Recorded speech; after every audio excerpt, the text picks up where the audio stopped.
What's up, family? Welcome to Ask to My Arts. Where we challenge you to stop playing and start pushing.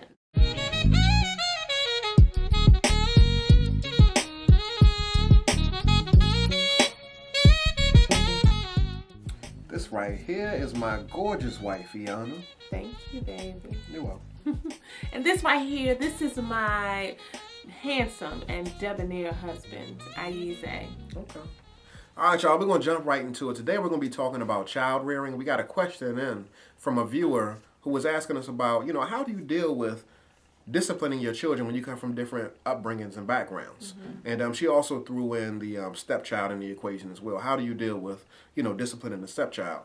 So what I'll say is that, my wife and I, we come from two different backgrounds. Obviously, we're two different people. Mm-hmm. And in my household, when I was raised, I got the whoopings. I got the spankings, and I'm familiar with the belt. Mm-hmm. And that's something that, I'm not going to say I experienced it often, but often enough that I remember to keep my ass in line. So, that was something that was going on in the household.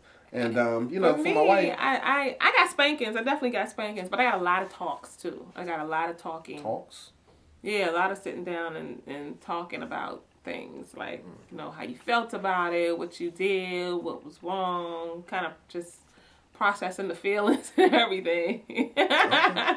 So that right there, it plays out in our current relationship because we have 4 beautiful children. Mm-hmm. And, it plays out in our relationship. So, for instance, I might be the one who might try to implement some type of military, discipline and, make a child do push-ups and sit-ups. And like, bring it down right now. Yeah, no, she's not doing that to my that. babies. And then I also might be more inclined to give the spanking as well. I don't see anything wrong with, giving a spanking. But my wife, she might want to have a long conversation and, process the feelings and that type of thing. So we do things differently, but I think that what we've done a great job at is always talking to each other prior to executing the discipline. Mm-hmm. And if we're by ourselves, of course, we use our own discretion. But, when we're together, we make sure that we confer with each other and, we're always in dialogue. And even when we're not together, if these are things that are significant that are happening with your children, I hold off, and my husband holds off in terms of, making any kind of real definitive decisions when it comes to disciplining. Mm-hmm. So, number one, no matter if this child is a stepchild or not, you should always have a united front. When you're disciplining your children, what you all say together makes a big difference. That's true. Standing together, right? Mm-hmm. So I may disagree with my husband, but I've deferred to him,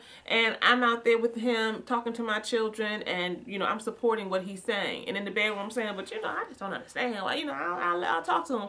But in front of the children, we have a united front. So what about when it's a stepchild? Now, when there's a stepchild, there are a couple of steadfast rules that you need to really hold on to. And the number one steadfast rule is this.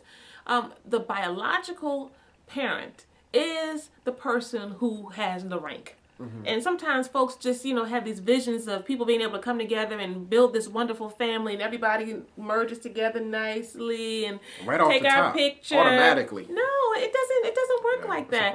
If you have been with your parent, your biological parent, for however long, and then you're just with a new person, you ain't mommy to me. Yeah. You ain't daddy to me. So I'm going to draw into what my biological parent says to me first, and that's how it should be. So that person has rank, which means that they should be the person taking the lead on disciplining, taking the lead on sending the messages. You can still be standing with them, doing that united front, but they should be the one taking the lead on implementing the discipline. And if they are slacking, they're not doing their part, then you need to address that with them. But if you start to come in as the other parent and try to put the law down, right? Because the biological parent is now holding it down, now the child is going to be upset with you. That's true. Right? And there's a big there's this conflict going on, and they've isolated you out as the bad guy, and then the biological parent looks like the good guy. Yeah. Some people do that stuff so unconsciously, but you've got to talk it out with each other, have a united front, and let the biological parent have rank. Now, the biological parent may have rank, but understand that you have voice. Yes. You have a voice. Yes. Don't minimize that, and don't, marginalize or devalue it. You have voice in a relationship. So when it comes to raising the children that are now in you guys' home, it's important that the biological parent understand that you have a perspective, you have an opinion, right, and you have a voice that's valuable, and that if you all both are trying to work toward the betterment of the family, then that voice needs to be taken into consideration. So the rank is one thing, but your voice is also important too. Mm-hmm.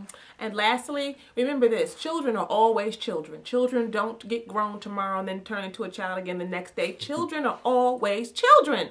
So oftentimes I will hear people say that children are trying to manipulate, and children are trying to do this and do that to get between us, and they're trying to play us a fool. And I'm not saying that that doesn't happen, but yet they are children. You can outsmart your children.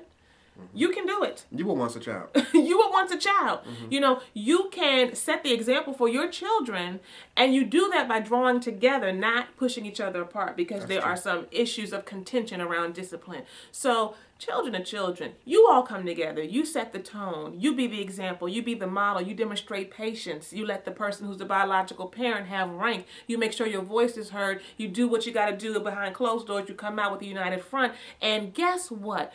Slowly but surely, you will see your family transform. But you know what you got to do, babe, right? Yeah. If you really want that to happen. What you got to do? You got to stop playing and start pushing.